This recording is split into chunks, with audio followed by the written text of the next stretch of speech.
and that changed the trajectory of his life, where Silicon Valley starts calling him, and Naval flies him out to San Francisco and wants to invest in him and shit like that. So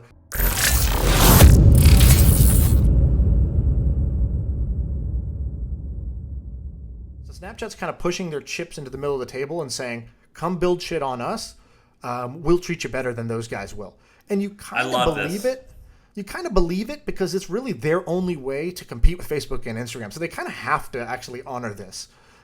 So anyways, a quick idea. So in general, I think that being early to these platforms and these app ecosystems is a good thing. There's been several SnapKit apps that have been like number 1 and number 2 on the App Store. So they've gotten a shit ton of distribution from it. What's a SnapKit app?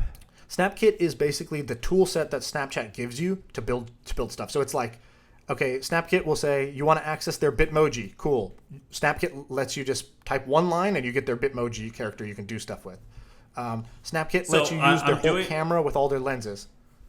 I'm doing this course with Gagan, and a lot of the things we talk about are inflections. So what are inflections? And there's a variety of styles of inflections. There's technology inflections, which is like basically like, oh my God, the internet is now in everyone's house. That is an inflection. There's an opportunity there. Or a belief inflection is like, wow, people really don't trust the media. What can we build to help? Or people are afraid to be in groups of thousands of people. How can we fix that?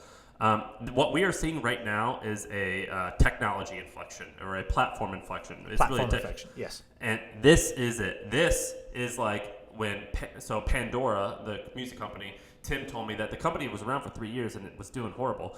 And he said they heard about the Apple Store, and for some reason Steve Jobs reached out to them and said, you guys might be a good place to put your shit here.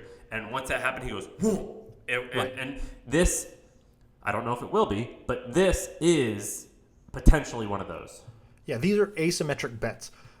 Sure, maybe most of the time these platforms either don't work out or there's nothing cool to build, and you'll waste, a month of your time. Or you might catch a wave early and you might get to the top. So, for example, the very first episode of this whole podcast chain is with Sully. And Sully talks about he was working at Microsoft, and he realizes he wants to quit and go start a company. He quits. He moves back home with his parents for like 2 weeks. And in the first 2 weeks, he's kind of bored. And the day he quit, basically, Facebook did their developer conference and said, hey, we're making Facebook platform. Anyone can build an app on Facebook now. So he goes home and he's like, all right, I don't know if this is going to be a business. I don't think so. But he's like, I just need to start programming again just to get my, get the rust off. And so he builds a Facebook app that was stupid. It was like a superlatives app, like which of your friends is most likely to end up in jail or whatever. Boom, goes viral. He ends up with tens of millions of users, and that changed the trajectory of his life, where Silicon Valley starts calling him, and Naval flies him out to San Francisco and wants to invest in him and shit like that. So he took a bet on the sort of day the platform launched. If I'm a board developer today, or I'm somebody who's got the ability to code and a weekend, I would be building something on top of SnapKit. The thing I would build is actually, so I think what's hard is when you want to build something that gets the user to leave Snapchat and come to your app. So you kind of have to build something that can actually, the whole experience should just be on Snapchat, and it should not compete with what Snapchat does. So here's the idea. Okay. I call it Cameo Kit. So basically, I think you could build the app Cameo on top of Snapchat. So you would basically, the Cameo Kit would just say, cool, I want to buy a Snapchat from one of these celebrities, and I'll pay you right here through Snapchat, and then I want to send it either to myself or to my friend on my Snapchat list. So basically, imagine it's your birthday coming up, right? When's your birthday? It's in a few days? Yeah, you actually bought me a Cameo. You had Gilbert Gottfried call me a dickhead.